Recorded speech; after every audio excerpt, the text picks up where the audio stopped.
하나님의 은혜가 충만하시기를 바랍니다. 오늘 말씀의 제목 한번 따라 해보겠습니다. 하나님이 존중히 여기시는 사람. 예, 감사합니다. 자, 우리가 서술식 시험을 볼 때, 우리 중고등학교 때는 객관식 시험이 주를 이루지만 이제 대학 이상 고등교육을 받게 되면 서술식, 논술식 시험을 많이 보잖아요. 이 서술식 시험을 볼 때 우리가 좋은 성적을 거두려면 어떻게 됩니까? 좋은 성적을 거두려면은 출제자의 평가 기준을 잘 알아야 되는 거예요. 예를 들어서 어떤 교수님은 일단 분량을 중시하는 사람이 있습니다. 좀 길게 써야 돼요. 적게 쓰면 성의 없다고 보는 거예요. 그래서 이런 분들은 일단 좀 분량을 길게 써야 되는 것입니다. 또 어떤 분들은 이제 번호를 매기는 거 좋아하는 사람이 있어요. 일목요연하게 번호를 매기는 거. 1, 2, 3. 우리 설교처럼 3대제 설교처럼 1, 2, 3 첫째, 둘째, 셋째 일목요연하게 이런 걸 좋아하는 교수님들이 있어요. 그런 사람들한테는 그렇게 써야 됩니다. 근데 또 반면에 어떤 교수님은 그렇게 번호 매기고 그런 것을 좀 유치하다고 생각하는 사람이 있어요. 그래서 그냥 글로 쭉 이어서 쓰는 거, 이런 걸 좋아하는 사람도 있다는 것입니다. 어쨌든 중요한 것은 뭐냐? 이제 각 출제자별로 평가 기준을 잘 알아야 된다는 거예요. 그래서 그 교수님의 평가 기준에 맞춰서 써야지 좋은 성적을 얻을 수가 있다는 것입니다. 오늘 말씀은 이처럼 평가 기준에 관한 내용이에요. 그런데 이제 어떤 교수님의 평가 기준이 아닙니다. 오늘 말씀은. 누구의 평가 기준이에요? 하나님의 평가 기준. 하나님은 도대체 우리를 평가하실 때 무엇을 보고 평가하시는가? 굉장히 중요한 말씀이라 할 수 있겠죠. 자, 오늘 말씀은 엘리의 집에 임하게 된 하나님의 심판과 형벌에 관한 내용입니다.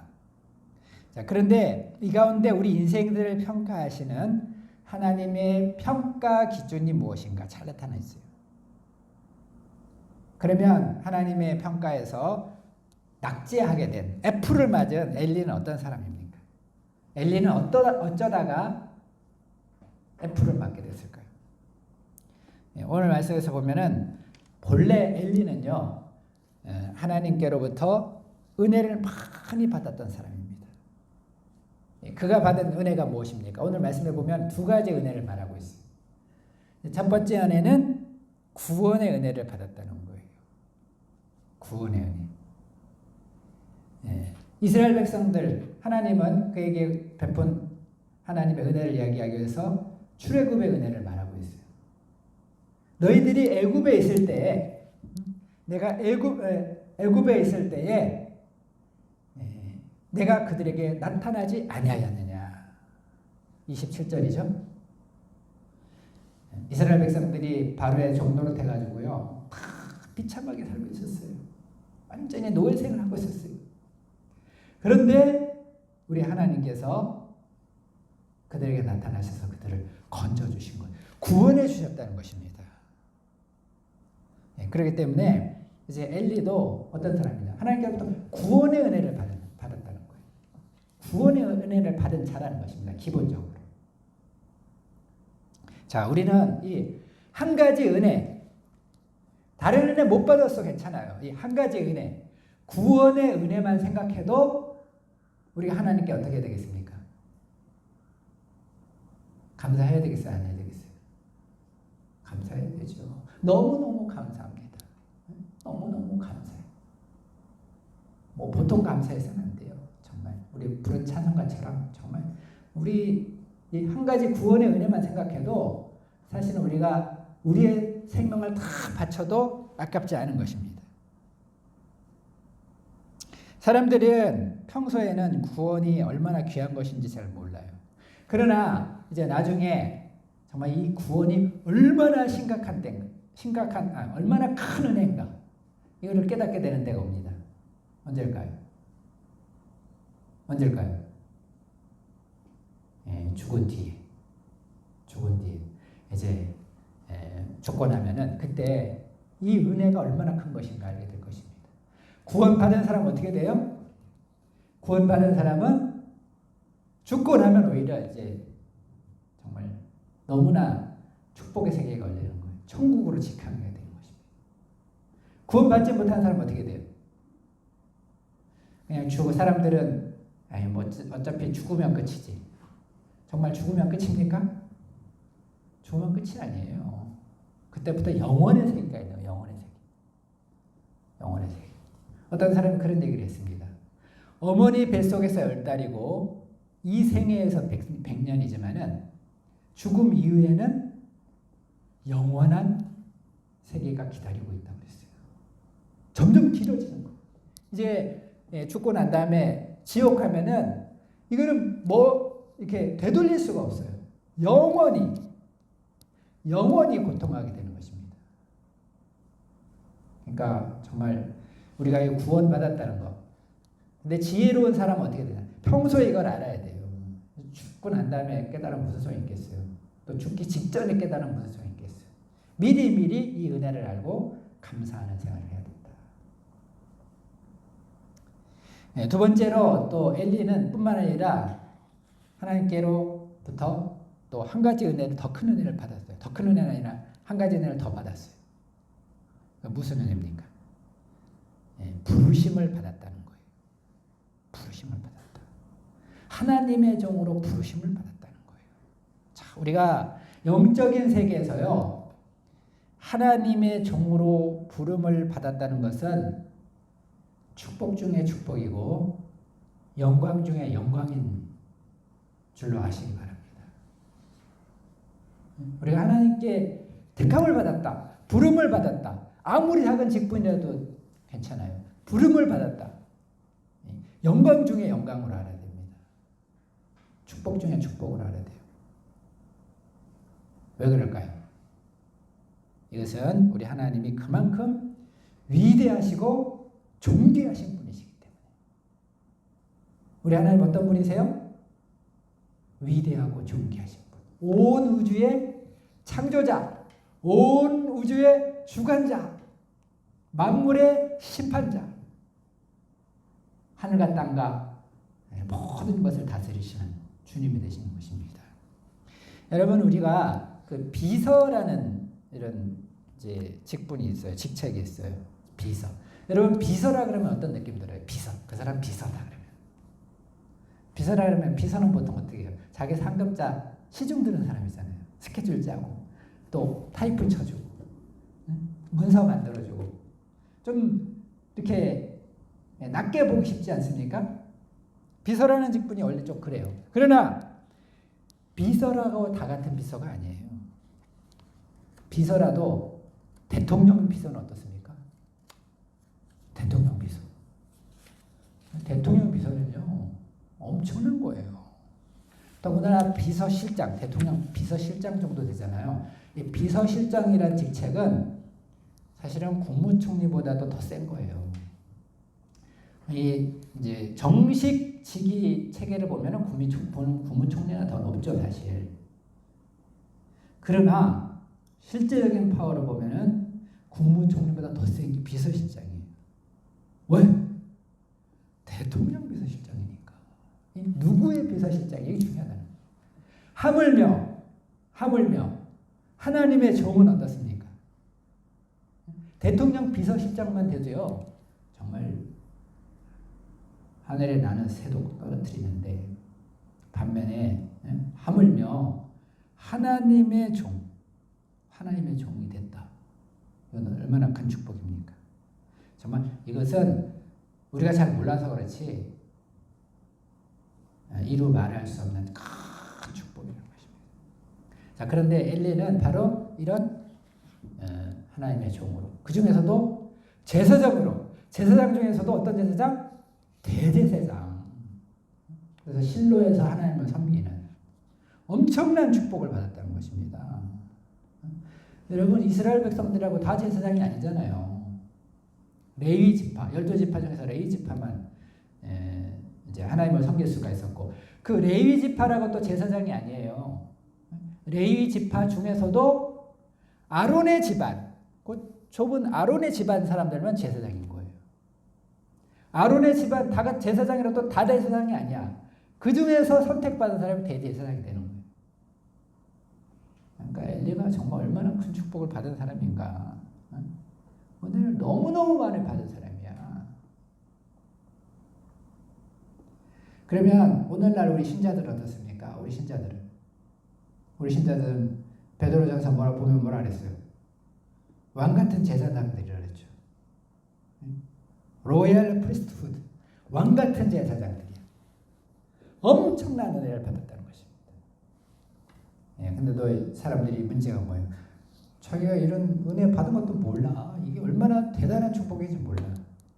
거기서 문제가 생기는 것입니다. 자, 엘리가 이렇게 큰 축복을 받았다면 하나님께 대한 자세가 어때야 됐을까요? 아마 엘리도 처음에는 감사가 넘쳤을 것 같아요. 안 그럴까요? 처음에는 막 감격했겠죠. 대제사장으로 뽑혔을 때. 몸둘 바를 모르고 감격했을 거예요. 근데 이제 시간이 지나면 이 은혜를 잊어버린 거죠. 잊어버리고 나중에는 이제 점점 타락을 한 것입니다. 그래가지고 오늘 말씀을 보면은 어떤 죄를 졌어요? 29절에 그 죄가 나옵니다. 29절에 뭐라 그랬어요? 너희는 어찌하여 내가 내 처소에서 명령한 내 재물과 예물을 밟으며, 하나님의 예물, 재물 이거를 멸시하는 죄를 졌어요. 또 어떤 죄를 졌습니까? 내 아들들을 나보다 더 중히 여겨 내 백성 이스라엘들은 가장 좋은 것으로 너희들을 살찌게 했느냐. 하나님보다도 자식들을 더 귀하게 했어요. 하나님보다 자식을 더 귀하게 했어요. 그래서 어떻게 했어요? 좋은 것들, 물건 가지고 자식들만 막 살찌게 한 거예요. 그런다고 그 자식들이 잘 됐습니까?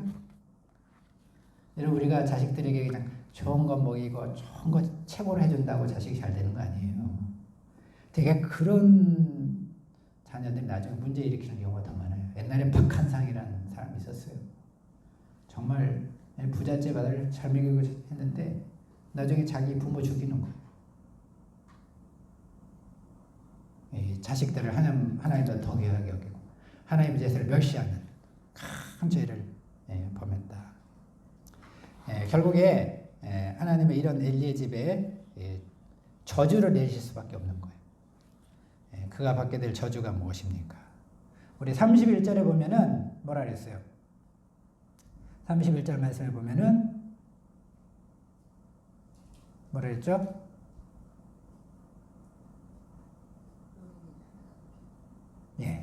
내 팔과 내 조상의 지팔을 끊어서 내 집에 노인이 하나도 없을 것이다. 하나님께서 그들에게 팔이라는 것은 힘과 권세를 말하는 거예요. 그래서 이 제사장으로서의 힘과 권세 다 빼앗겠다. 권위가 없게 되요, 권위가. 그리고 또 내 집에 노인이 없을 것이다. 노인이 없을 것이다. 일찍 죽는다는 거예요. 오래 장수하지 못해. 또 30절 말씀, 30절 말씀을 지나갔네. 30절 말씀에 보면 뭐라 그랬어요? 내 집과 내 조상의 집이 내 앞에서 영원히 행하리라 하였으나 영원히 제사장 직분을 줄 것이다. 이렇게 약속했었어요.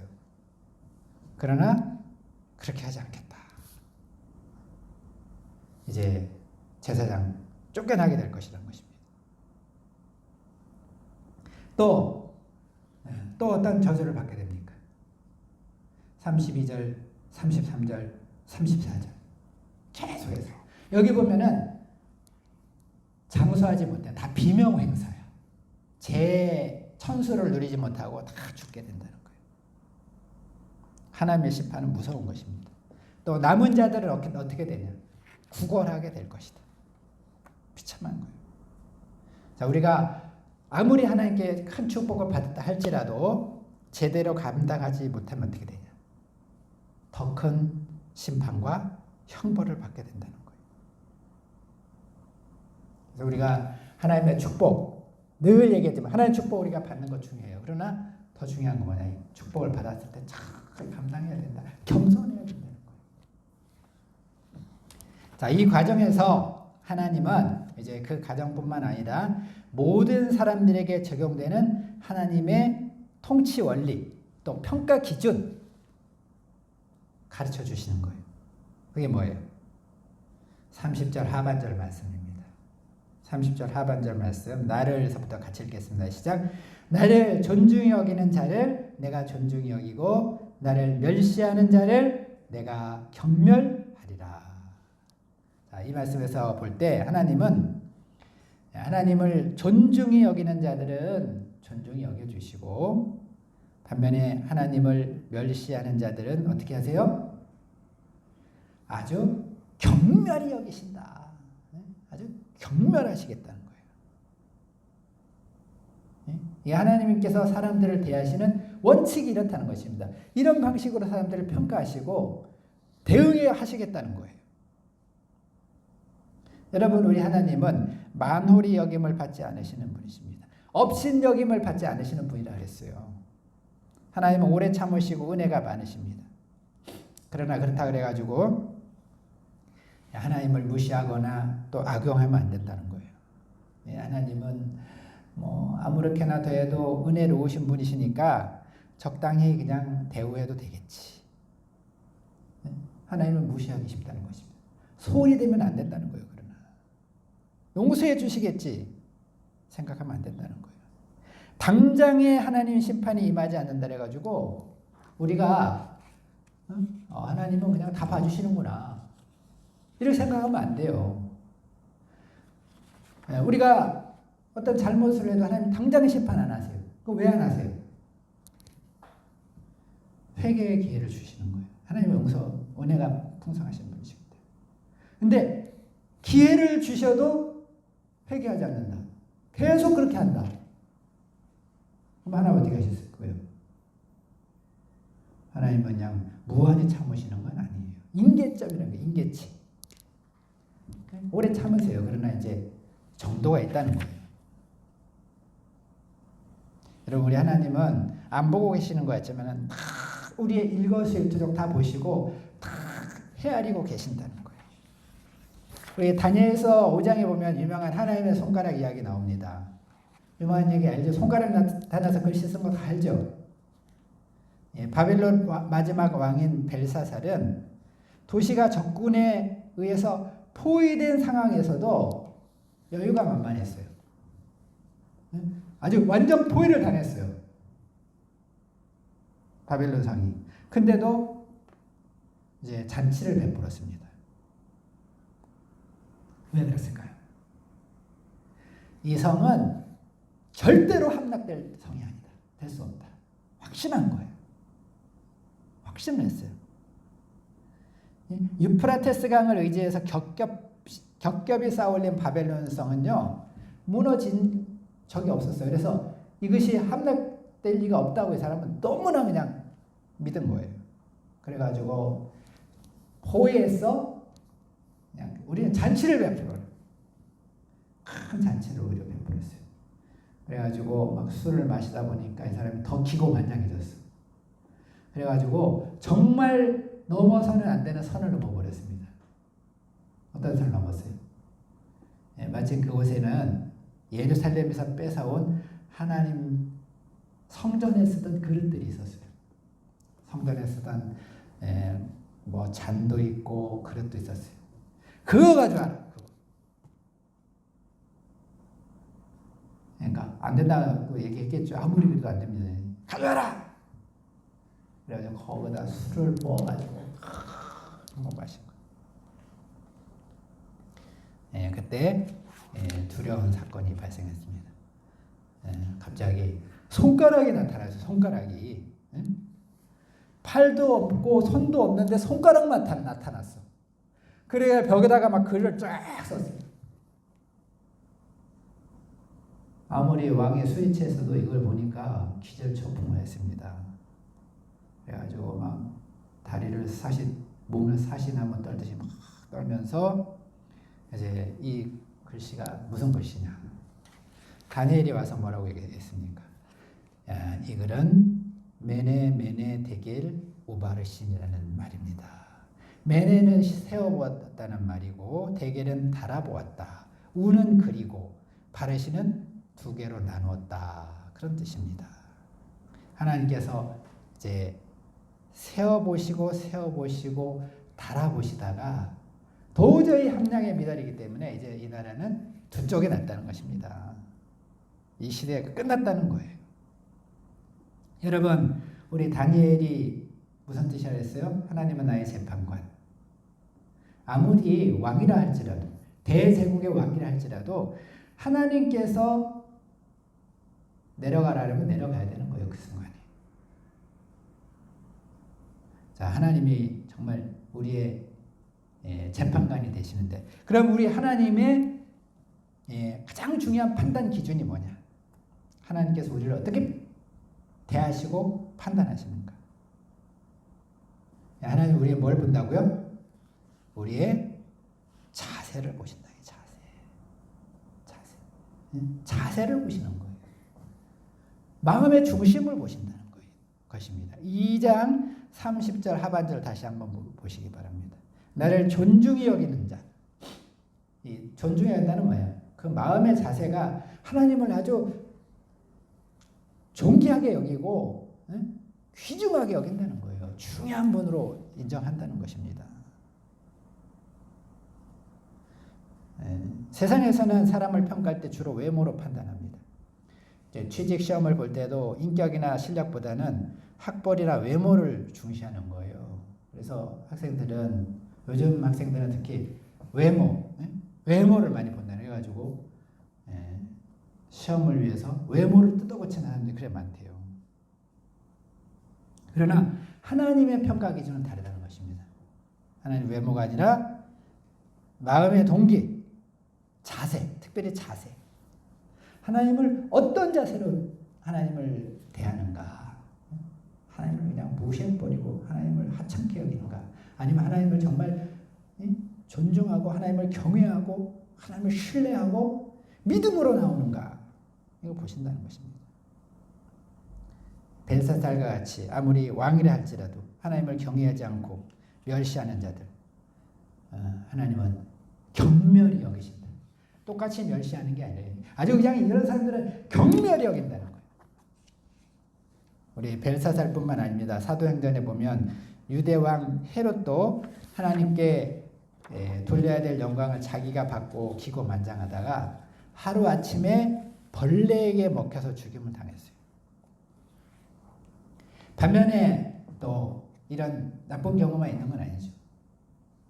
아무리 비천한 사람이라 할지라도 정말 하나님을 존중히 여기고 하나님을 귀하게 여기고 하나님께 충성을 다 한 사람들은 하나님께서 귀히 여기시고 높이시는 거예요. 예를 들어서 여리고 성의 기생이었던 라합은 어떻습니까? 원래 라합은 심판받을 사람이었어요. 가나안 족속이었어요. 더군다나 기생이야, 기생. 정말 심판 중에서도 아주 더 심한 심판을 받을 대상이었죠. 그러나 이제 이 라합이 어땠습니까? 하나님을 상천하지의 하나님이다. 하늘과 땅에 유일하신 하나님이시다. 그러면서 그 스파이들을 이제 살려줬잖아요. 그때 하나님께서 그를 어떻게 하셨습니까? 그 비천한 여인을 그리스도의 족보에 오르는 여인으로까지 높여주셨다. 룻도 마찬가지죠. 룻도 본래 하나님께서 미워하시는 모압 출신이에요. 모압 사람들은 하나님의 그 성전에 들어올 수 없다고 이렇게 성경에 나와요. 아예 버림받은 사람들이에요. 근데 이 룻은 모압 출신이야. 도저히 은혜를 받을 수 없는 사람이었습니다. 그러나 룻은 어땠습니까? 우리가 룻기 배웠죠. 룻은 이제 자기 어머니의 하나님을 경외했습니다. 어머니 가시는 곳에 나도 가겠다. 그가 선택한 것은 단순히 어머니가 아니에요. 하나님을 택한 것입니다. 하나님은 이런 그를 갸륵하게 보시고 그에게 누구를 보내주세요? 하나님을 경외하는 룻에게 누굴 보내주세요? 보아스. 하나님 이런 사람들에게는 보아스를 보내주시는 거예요. 보아스를. 그래서 나중에 보아스가 룻에게 이런 말을 했습니다. 여호와께서 내 행한 일을 보응하시기를 원하며 이스라엘의 하나님 여호와께서 그 날개 아래 보호를 받으러 온 내게 온전한 상 주시기를 원한다. 이는 이제 보아스가 한 말이지만 사실은 보아스의 입을 빌어서 하나님이 하신 말이에요. 하나님을 귀중히 여기는 사람, 아무리 비천한 사람이라도 하나님은 귀하게 여기신다는 것입니다. 뿐만 아니라 이제 이런 일도 있었습니다. 이제 영국의 유명한 육상 선수 중에서 에릭 리들이라는 사람이 있었어요. 옛날 사람이에요. 지금부터 한 100년 전 사람입니다. 에릭 리들이라는 사람이 있는데 이 사람이 아주 100m 세계 기록 보유자였어요. 영국 사람인데. 그래서 이제 제8회 파리올림픽 100m 금메달 1순위 1순위 후보였습니다. 그런데 이제 100m 이제 예선 일정이 발표됐는데 처음 예선 날짜가 7월 6일 일요일 오후 3시와 5시였어요. 그러니까 이 사람이 어떻게 했을까요? 자기는 주일에는 뛸 수 없다. 주일에 예선전이 때문에 자기는 포기하겠다. 주일은 하나님의 날이기 때문에 정말 하나님만을 섬기겠다는 신앙의 표현이었습니다. 그러자 이제 영국에서 그냥 비판의 여론이 막 들끓었습니다. 아니 우리가 100m 따놨는데 따놓은 당상인데 이런 100m 저기 금메달을 포기해? 이거는 배신자다. 그래서 옹졸한 신앙인이다. 위선자다. 조국의 명예를 버린 배신자다. 비판을 했어요.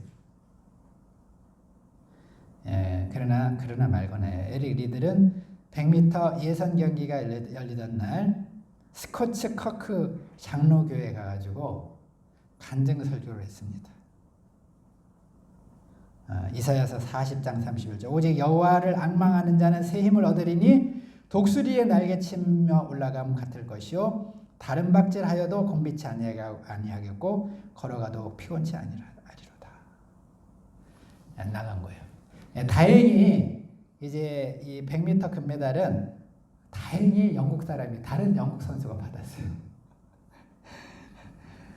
물론 기록은 에릭 리들보다 떨어졌어요. 그러니까 에이스는 아니야. 영국 2인자가 이제 금메달을 땄어요. 다행이죠. 리들은 이제 정말 기쁜 마음으로 그의 우승을 축하해 주고요. 자신은 이제 대신에 자기 주 종목이 아닌 다른 종목에 나갔습니다. 그래서 이제 200m 나갔는데 이 사람은 완전히 100m니까 스프린터잖아요. 단거리 선수잖아요. 200m 나가는데 동메달밖에 못 받았어요.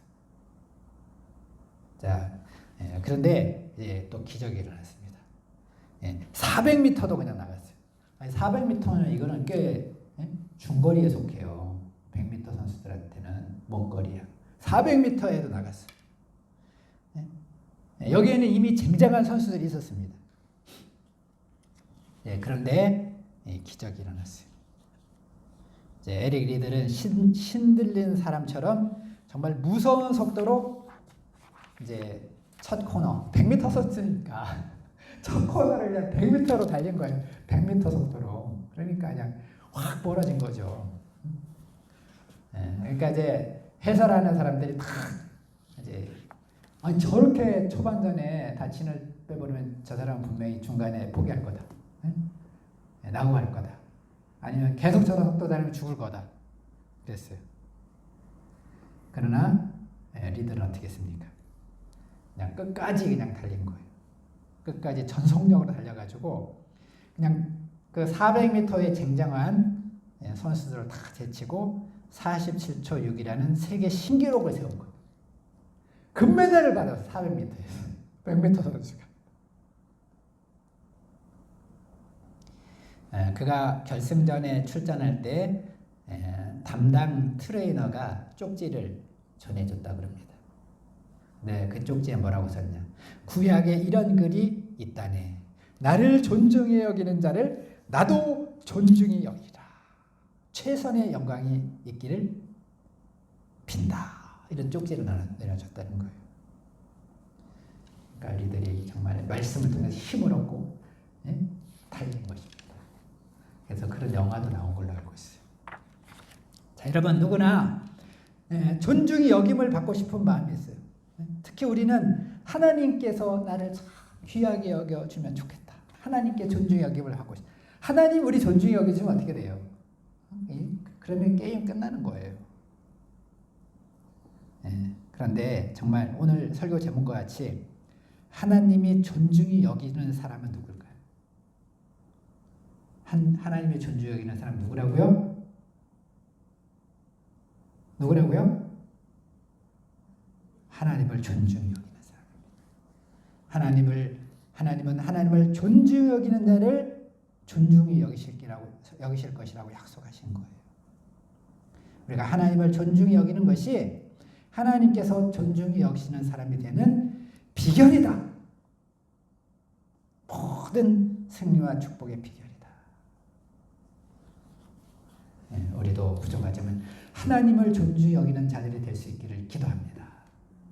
하나님을 존중히 여기는 사람들이 됩시다.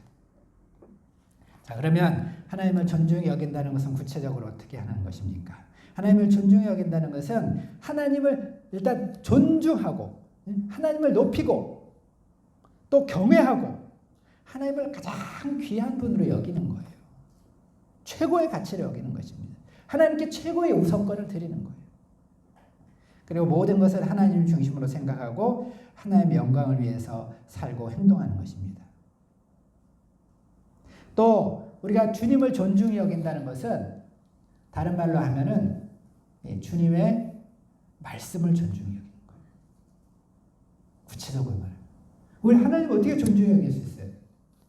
하나님의 말씀을 존중히 여겨야 돼요. 하나님의 계명의 말씀. 하나님 우리께서 계명의 말씀 주셨잖아요. 여러분 제가 누누이 말했습니다. 십계명 말씀은 축복으로 들어가는 열쇠다. 우리가 십계명 말씀만 잘 지켜도 복을 받을 수가 있어요. 왜 십계명 말씀 지키면 복 받을까요? 하나님의 말씀을 귀중히 여기는 거니까, 존중히 여기는 거니까. 하나님을 존중히 여기는 사람이기 때문에 하나님 그 사람을 하나님도 반드시 존중히 여기신다는 것입니다. 또 하나님을 존중히 여긴다는 사람 구체적으로 주님의 몸된 교회를 존중히 여기는 거예요. 교회를 존중히 여겨야 돼요. 우리가 주님의 몸된 교회, 이 교회는 무시하면 안 됩니다. 교회는 주님의 몸이라 그랬어요. 아무리 작은 교회도, 아무리 부족한 교회도 주님의 몸이에요. 이런 주님의 교회를 우습게 여긴다. 이거는 하나님께 인정받을 자격이 없는 거예요. 하나님의 교회를 귀하게 여기고 존중하고 하나님 중심, 교회 중심적으로 생활하고 스케줄을 짜도 교회 행사를 먼저 보고 그 다음에 자기 스케줄을 짜고 교회를 귀하게 여기고 또 하나님을 존중히 여긴다는 것은 주님의 나를 존중히 여기는 거예요. 주일을 존중히 여겨야 된다는 것입니다. 어떤 사람은 주일도 지키지 않으면서 주님을 사랑한다고 말해요. 자기가 신앙이 제일 좋은 것처럼 생각해. 이건 다 거짓말이다. 위선이다. 하나님께서 인정 안 하세요. 그런 것은. 우리가 정말 주님을 귀하게 여긴다면 그분의 말씀을, 하나님의 말씀을 우습게 여길 수가 없고 주님의 교회를 우습게 여길 수가 없고 또 주일을 함부로 대하지 않습니다. 주의 종들에게도 함부로 대하지 않아요. 주의 종들을 지 종업원처럼 여기는, 이게 주님을 존중하는 것이 아닙니다. 자기가 고용한 사람처럼 생각하는, 이건 아주 나쁜 거죠. 나를 존중히 여긴 자를 내가 존중히 여기고 나를 멸시하는 자를 내가 경멸하리라. 우리가 주님의 약속과 원리를 잘 영접하고 다른 무엇보다도 주님을 존중히 여기고 주님의 말씀을 존중히 여기고 주님의 교회를 존중히 여기고 주의 날을 존중히 여김으로 하나님께 존중 영역을 받는 복된 우리들 다 되기를 기도합니다. 기도하겠습니다. 하나님 아버지 감사합니다. 부족한 저희들